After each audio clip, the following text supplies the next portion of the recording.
There's something going around the Gordon home. Good thing Gertrude found Delsum. Now what's going around is 12-hour cough relief. And the giggles. The family that takes Delsum together feels better together. Police cars that you did see in that parking lot are actually sheriff's vehicles, so maybe there's a transition going on here, or perhaps they're observing, but more than likely they may be transitioning from El Monte to sheriff's department. Is that correct, Bruce? Yeah, that's possible. It looks like they're in the Altadena, Pasadena area.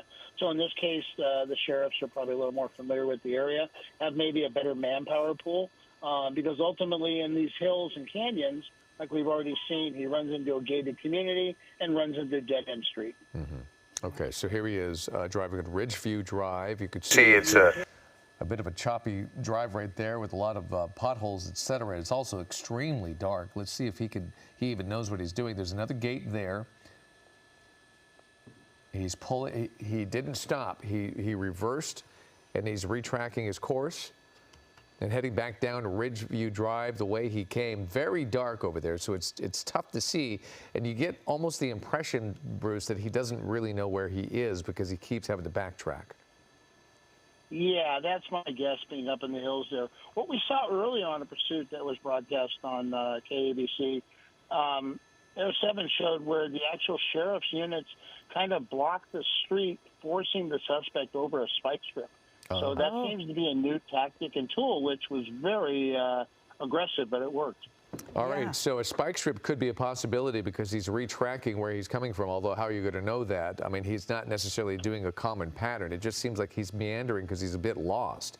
So here he is at Florecita Drive and North Arroyo. He takes a right. And yeah, it's interesting, as we were talking, I think his headlights are completely out. His headlights are now off. They were on before, so obviously trying to avoid capture, and these are really dark streets as well, so trying to find a hiding spot, Bruce, because it looks like the person is stopped now. There's a brake light, so you can see it illuminating through. Looks like there's movement in the car. There's a light on the inside of the car. Maybe he opened the door. Maybe he's going to bail here. Let's see. Let's see what happens. Although it's going to be extremely difficult for us to be able to see what's happening now. It's pitch black. But from what we understand, he stopped underneath that tree. Okay, there you see the interior light. There's some movement there. He's definitely grabbing something quickly. He's got the door open, and it looks like he's going to get out. This is where it could get really tricky. Obviously, he's grabbing bags, some other yeah, it looks like he's, items. You know, you would think you'd want to just get out of the car and just run away. But clearly, things are important. Okay. He's slowly stepping out. He has quite a bit of stuff with him, but we can't really identify what it is. Some sort of cargo that he thinks is important enough to pull with him. Is it a backpack? And then he's quietly, calmly shutting the door. Everything is calm in this right now with the suspect out of the vehicle. Clearly, he wasn't pursued by those sheriff's vehicles. They let him go. I'm sure they're watching this from overhead right now. Maybe he's not thinking about that and thinks he has some time to move slowly and be careful. But he went back in. And now... And he shut the door. So he's back in the car. He's back in the vehicle. So he doesn't want... He thought about it. He doesn't want to stop there. I think that, you know, maybe got spooked by seeing a helicopter overhead. Bruce, this is what would you say when you're looking at a suspect who pulls over in darkness and then sort of starts getting their possessions to leave and then gets back in their car? Yeah, as we all know, most of these suspects are not thinking rationally. What they're thinking about is they're going to get away, and all they may be doing is prolonging this by an extra 15 minutes or, in some cases, hours. What he might have been doing also in the glove box was trying to take any paperwork out that would associate him with the vehicle. So when law enforcement came across the vehicle, they know probably who the RO or who the person in the vehicle is.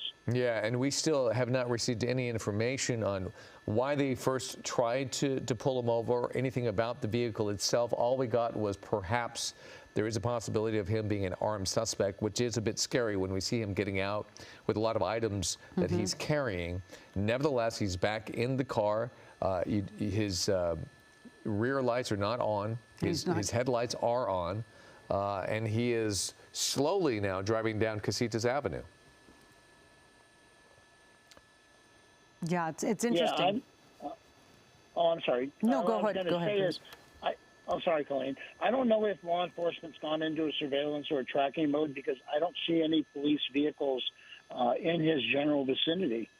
That must be the suspect seems to be driving. Actually, saw him go to the stop sign and yield the drivers in front of him, and seems to be taking a more civilized approach to driving these streets. But again, they can kind of see what I mean. Just a moment ago, we saw the helicopter overhead, so they realize that they are not really free. No, they realize the helicopter's there. It's not going anywhere. And ultimately, the goal of going in the surveillance or the tracking mode is to get the suspect to de-escalate, meaning what you just said, drive more civilized, slower speed, obey the traffic laws, don't endanger the public. Which is absolutely working in this case. He's slowed way down. He's staying on his side of the road. People don't seem to be in danger, at least right at this moment. And there are no police vehicles behind him or sheriff's vehicles behind him to make him feel like he needs to really speed up. This is interesting, though, because when we first brought you this broadcast, we saw him go into a parking garage, yet El Monte Police was right on him. Right. So he couldn't really bail out of the car because they would have been right there. I wonder if he's thinking that there's a better place for him to dump this car and get out and get moving. And he thought about that, and perhaps, Matt, maybe that's what he's looking to bail from this vehicle, hide from above as well, which we have seen. Went into that parking garage. Yeah, we have seen suspects that will ditch the car in a darkened area, residential area, parking garage, in the attempt to get away. And in this case, that may be what he's doing because I don't think he's familiar with the terrain, with the streets, and with the area. So he may be looking for a place to foot bail and then ultimately go to ground and hide. Yeah, well, we'll see though, because it's very hard to shake off the helicopter, except for every now and then we do see those parking garages and very busy environments where those parking garages are located. But this person, they are definitely driving a little more slowly, and it seems like it hasn't escalated to the moments that it was, about 10, 15 minutes ago, where you're holding your breath every time they're driving into oncoming traffic, because they were really. I don't think this person has hit anything, though. No, Dave, I don't think so. Well, he came awfully close. Close. I wouldn't doubt if he slightly hits with his cars, oncoming cars, when he was really trying to squeeze through a couple of different vehicles. He just turned on Woodbury Road, and just a second ago, and you could see it right there, you could see those taillights are not working, his headlights are working, and I just wonder if that was what led to him being pulled over. Nevertheless, here he is going down Woodbury Road. He doesn't seem to be going very fast, and perhaps he is looking for some place to dump this vehicle and get out and hopefully avoid being seen from up above. It does seem to work, though, Bruce. They pull off of him, longer in sight, and quite often we see these drivers suddenly go from panic mode to being a lot more calm and most importantly, a lot safer within the community. Yeah, the other thing, too, with the helicopter has a night sun, which it will put on the vehicle, illuminating it, so they're not getting away there. They also have the FLIR devices, the forward-looking infrared radar, which will pick up heat signatures. So if they do foot bail into a wooded area, their heat signature will give them away. So ultimately, they're going to be caught. Right. But again, it doesn't seem like this suspect knows where they're going. They are starting to pick up speed. Are they getting on a freeway somewhere, or they just started to kind of put the pedal to the metal a little bit? A little bit more wide open of a road. He's still, 40 to 50 miles per hour on Oak Road Drive. He's approaching Linda Vista Avenue, and he does seem to be kind of meandering, looking for some place to go and maybe dump the vehicle. Oh, yeah, and there's the 210. We were just talking about this right now. Let's see if he gets on. We have not seen him on a freeway just yet. Maybe that's what he's contemplating, maybe not. I don't see that night sun illuminating him. And do you think that's by design, Bruce? It might be possible, David, and by design, as you said. Also, some of the helicopter pilots and co-pilots are equipped with night sun vision. night goggles, for the better lack of a term, and they may not need the night sun to keep an eye on this guy. The pilot is concentrating on the airspace around them, and the observer, that is his or her whole focus. And that's one thing we don't talk about a whole lot, and that is we won't be able to see the suspect when he gets out because we don't have the aid of that heat vision. But you guys, law enforcement from the air, can actually see the heat signature from the suspect even in the darkness. So just because we can't see him doesn't mean you guys don't have eyes on him. That's 100% correct. That's a great statement. Well, we're learning about Freeway. that the suspects in La Cañada Flint Ridge, and it looks like they are going to enter the 210 freeway, David. Yeah, 210 freeway now. Now, the CHP is going to probably be alerted to what's going on. That is interesting, Bruce, and watch this for a while before CHP comes moving up on this, or is it a choice?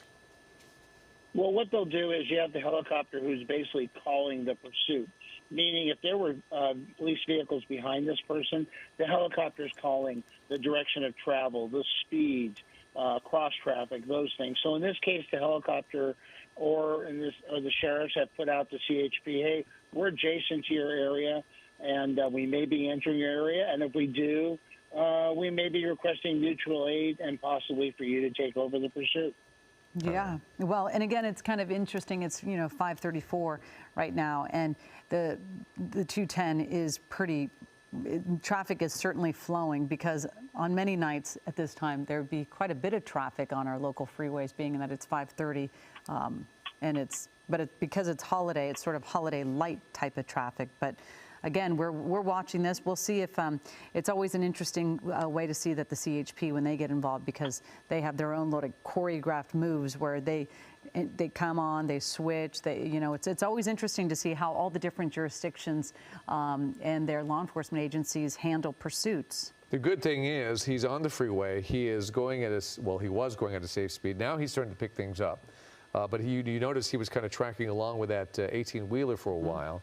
Now he's accelerating, still within reason, about 70 miles per hour on the 210 freeway as it goes through Pasadena. This is the first time we've seen him on the freeway. We don't know if there's a purpose here or he is just trying to get out of this area because he doesn't know it very well. But we'll continue to watch where he goes. Bear with us as he goes through this underpass. There, is that him?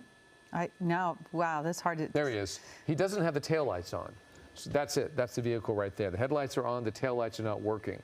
And by the way, Bruce, would it be abnormal if the police, if the units were not tracking him any longer because they were in Pasadena? No, if it was sheriffs, they would definitely stay behind this person. A lot of the agencies have permission to go into jurisdictional. It may be that did not meet the criteria of that agency's pursuit policy. Every department has a pursuit policy. Those policies are mandated by the state of California. Thank everyone for watching. Some police agencies aren't going to chase traffic violations. Share, subscribe. Well, from what we understand, the sheriff's department has pulled off of this, at least when it comes to the helicopter. Now the Pasadena helicopter is overhead and has this, and this is going through their jurisdiction right now on the 210 West. But that's the vehicle we're talking about, that dark vehicle. We don't know what transpired to make him take off the way he did. Nevertheless, this pursuit has been going on for the better part of a half an hour now, more than that, perhaps 40 minutes. And the one concerning thing was there is a suspect in this vehicle. We believe probably only one person, at least from what we can see.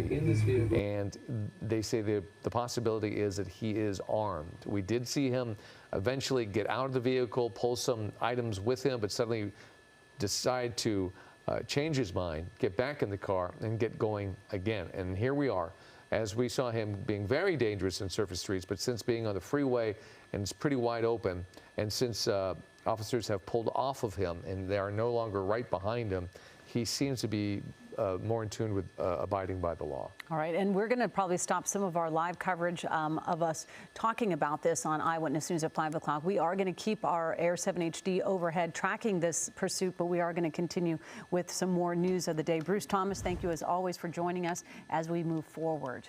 All right, so this is the breaking news that we are covering. Dodgers pitcher Trevor Bauer has been reinstated by a Major League Baseball independent arbitrator.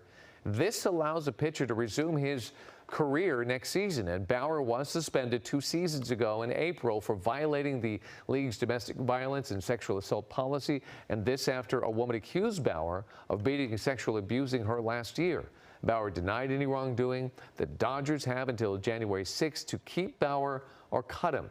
The Dodgers have responded to his reinstatement, only saying that they will comment as soon as is practical. Well, stay with us. We will be right back.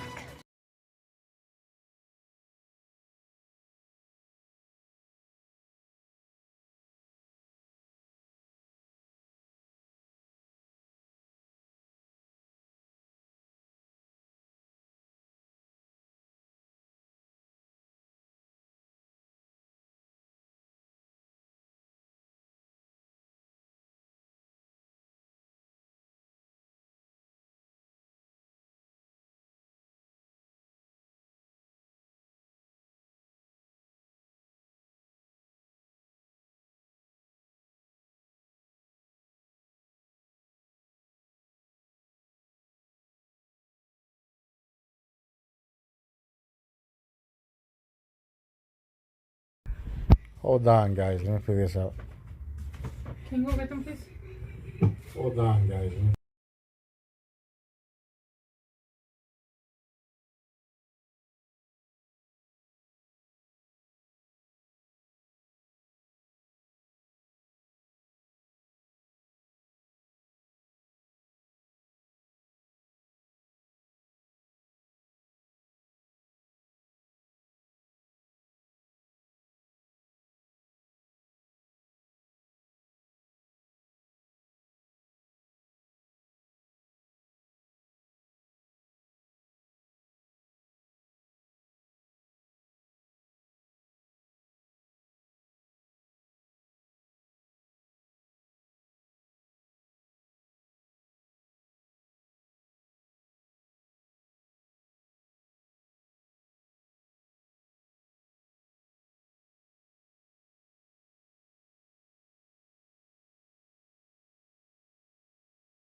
Some of the ground units have backed off a bit, and what they do there, they get into what we call tracking mode. They still follow it from the air, but they see how dangerous this is, the time of day, the time of evening, and how a lot more people are out. There's kids off of school, there's people out doing holiday shopping and what have you, and they want to do whatever they can to not agitate this driver any more than they need to. Again, if you're just tuning in, we do not know what the want is on this situation. We know that the police lit him or her up, and there is no indication that they wanted to pull over and the pursuit was on. Yeah, we don't know if this is perhaps even a stolen car. Still waiting to get more information on this.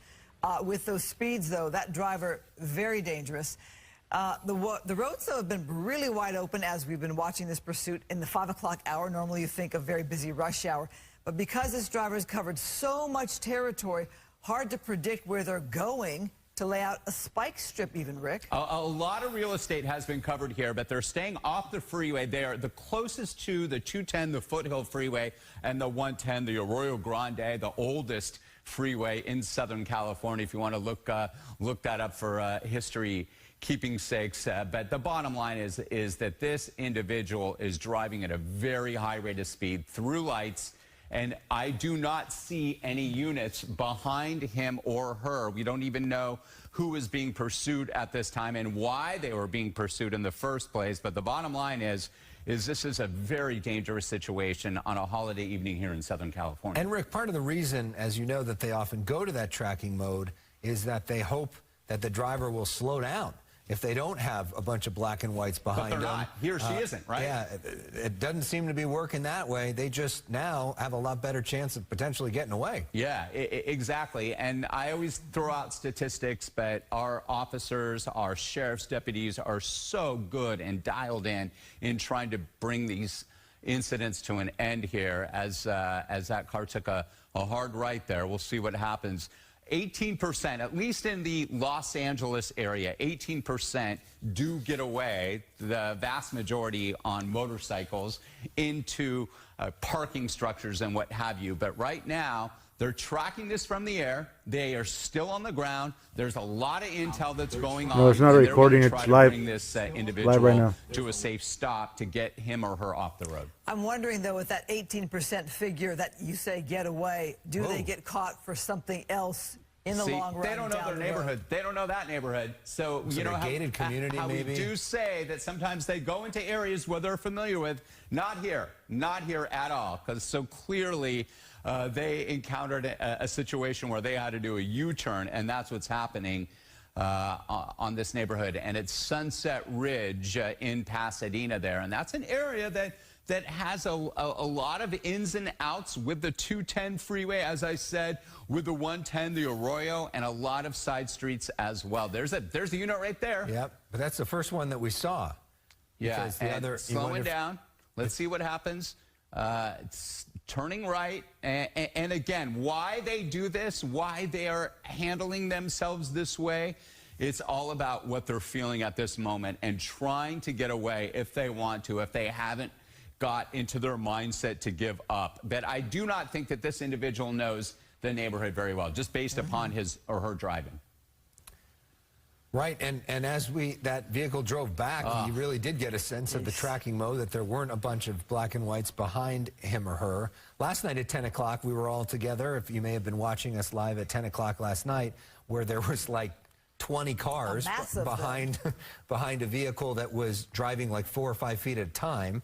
In that situation, you said this person has no chance of getting away. The few times we have seen, Rick, drivers get away, it usually is when there's tracking mode, when there's a long distance, when they're going fast, when there isn't cruisers right behind them, and they sometimes, as you said, go into parking structures or get into homes or other things, and then they're not able to find them. And this driver clearly is still agitated. I'm not sure if he or she is looking in their rearview mirror to see if there are any units behind them. But bottom line, this driver, this individual being pursued by officers, again, we don't have a lot of information at all on how this started, is okay. Stopping, backing up. Or we turning around? If that is Backing the up. same vehicle, we'll see what happens there. Yep, it is. It is. Yeah, it is. He doesn't know, or she does not know this area at all. And I say a lot, Alex and Christine, that a lot of these individuals will try to track back down to neighborhoods that they're familiar with, just like you and me, into the neighborhoods where you know where the alley is, you know the back streets and what have you, so that they can perhaps, in their mindset, get away. But this is not the case. I mean, you look at the size of some of these homes. This is a nice neighborhood. It seemed like at one of the points he went into a gated community, which is why he couldn't get past the gate and had to make a U-turn. This other spot seemed to be another gate. These are big houses that probably don't see a lot of this sort of thing in this neighborhood all that often. The driver does not seem to be that familiar with this neighborhood. Seem to be driving kind of aimlessly in circles. Skybox trying to track this. Again, it's a dark-colored, tinted windows sedan, 4 doors that's being pursued right now. And we'll see. And it looks like at this point there's a lot of uncertainty in the mindset of the individual that is being pursued. And maybe they're getting ready for what we call a foot bail, where they jump in. Either. And their lights are off, too, in the vehicle. Yeah, and that's just that vehicle right there is just another innocent bystander that's coming across traffic here on the streets that you see above. So bottom line is, at this point, they're trying to do whatever they can to bail. I think that they're trying to do that foot bail. With the lights off, that could be. As you see these other motorists, though, and you see them going at a slower speed, the fear factor plays into this whole pursuit here as to whether this person's going to try to carjack somebody if they run out of gas. What lengths will they go to escape? And what about going into the property of these homes here? That's scary. No question. Bottom line, though, if that vehicle that individual is driving is fueled up, and it looks like it's in good shape at this point, they're going to stay there. They're going to stay there. But we are hearing now that suspect is exiting his or her vehicle and we're going to see what happens. And we are not seeing any ground units, at least from our shot from up in Skyfox. No night sun, no illumination from a police helicopter at this time. So we should tell everybody, if you see this commotion, you hear this outside your doorway, lock your doors. There he is. We can see the person standing outside of the car, perhaps getting back in their car. And they're off. There they go. Kind of what we saw yesterday with that cat and mouse. Cars there. Interesting. Yeah, I think that there were some other vehicles there with doing their own situation in their neighborhood, but that is the driver in his or her vehicle. Again, we believe it's a male. It's a four-door sedan here, pursued and trying to do whatever they can to get away. And we're not seeing a lot of units on the ground, and and not seeing the night sun as we had earlier. And when I say that, that means the helicopter and that light that beams on this vehicle. It seems like the news media is a lot more interested in this guy than law enforcement, because we don't see that law enforcement helicopter. We don't see lights on him. When he was just literally standing in the street, there was nobody there to arrest him. Seems like they're not that focused on, or don't feel an urgent need to get this guy. But look, it seems like, at least for now, he's backed off slightly, right? Not as erratic, not as fast. And that's the mindset of the officers, that they will say, hey, we're going to track this. We're going to get into tracking mode. We have enough information. We have enough intel. We know the license plate. We know the registration, whether or not it's connected to the individual that's being pursued or not. But they will do whatever they can to bring this to a safe conclusion. That means, at this point, making sure that anybody, all those other vehicles, are not in harm's way, and that this driver, this individual that's being pursued, slows down. And that's what we're seeing, right now? 17, 20 miles an hour. This is the slowest we've seen this pursuit. You know, for police, it's the holidays. You don't want anybody to get killed in this situation here. So if backing off allows this driver to slow down to some normal speeds on these streets, perhaps the driver will become a little more rational and give up at some point. That's the hope. That's the hope, and that is the way that these officers work, to back off and show that, hey, we're not behind you, slow down, it's all good, we're going to get you, but right now we just want you to ease your mind and pull over and bring this to a safe conclusion and not hurt anybody innocent out there, especially during this holiday season. Especially if they know who the driver is by the license plate of the car. We haven't heard of this being a stolen car. We don't know the want on this. Police may know who this driver is. They may know the backstory behind this pursuit in the first place. Well, he did pull over and get out of the car, and then there was nobody there. And then he got back in the car and kept driving. And why that happened at that location, we don't know. I kept saying that, hey, typically, you know, these guys or gals will go to a location that they may be familiar with, and that's possible here. But bottom line, that this individual who is being pursued has backed off in terms of speed, right? You know, there were other cars stopped in that same area where that driver stopped. So who knows if that driver was connecting with someone, speaking with someone in an area that they know. Or if there's anybody else in the vehicle. We don't know if it's one driver or if there are passengers in there, too. And that was the question last night when we had our pursuit. And you could see, you can see the driver's side there, stopping at a red light. There's no units behind this individual at the, you can see on Lincoln and Figueroa. This is a very busy area of Pasadena, South Pasadena in Southern California. And off, green light and going, and at speed limit. With that dropping at the red light and going the speed limit, it makes me almost think for a second, do we have the right car here? Is this the right pursuit? I was wondering the same thing. I think it is. It looks like it, right? Do you guys see that vehicle? I'm pretty certain it is. Well, we have our assignment team on it, so for now we're going with it still being the car in the pursuit, but this is the first we've seen this driver really abide by the law here. Yeah, and this could go for a very long time if there's nobody pursuing the vehicle and there's no real urgency for them to pull over, right? At Domino's, you can get more than just amazing, delicious pizza. There's also lava bites and more. Whoa, got a little air there. Okay. Just don't get into the Bravo. Please don't get into the Bravo.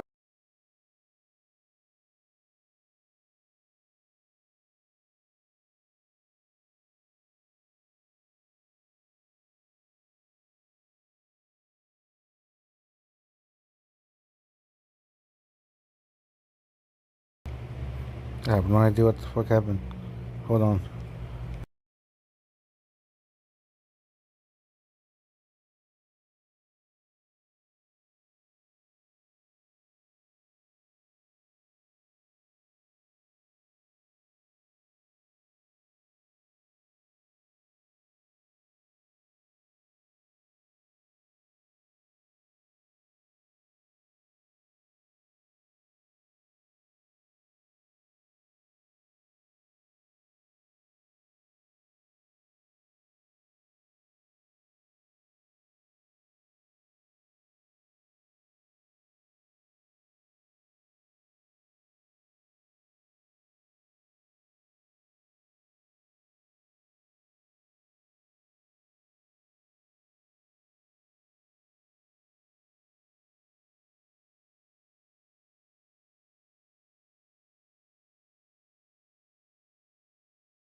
Guess everyone just go to smoke and scan.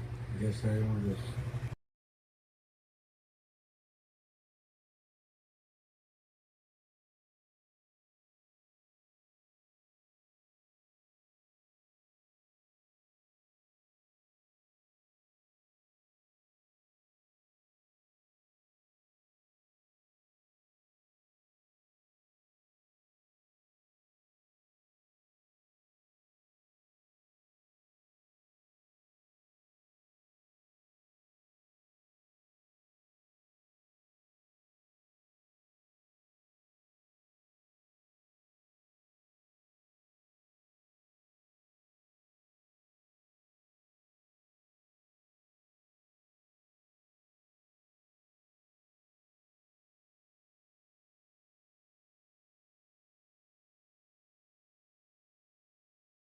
The police and they don't do anything.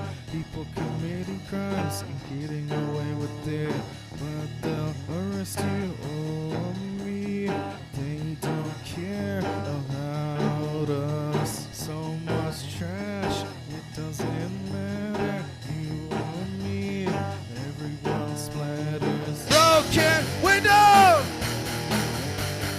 broken window. Yeah, you could get it off of smoke and scan.